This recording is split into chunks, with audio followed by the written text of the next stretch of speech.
استهلالية. كيف يمكن لكأس زجاجية أن تصدر أصواتًا مختلفة؟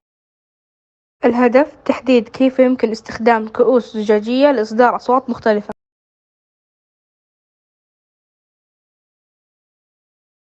احتياطات السلامة: يجب التعامل مع الكؤوس الزجاجية بحذر لأنها قابلة للكسر. الفرضية: نفترض أن عند تغير نوع الكؤوس الزجاجية تختلف حدة الصوت الصادرة عنها. المتغيرات في التجربة: المتغير الثابت هو سرعة تحريك الإصبع.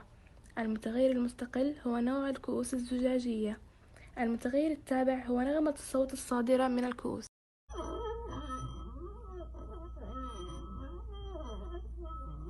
كأس بساق أقل سمك ونغمة صوت أكثر حدة.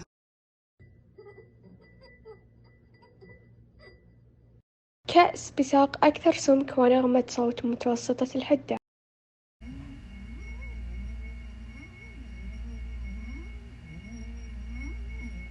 كأس بدون ساق سميك ونغمة الصوت ضعيفة.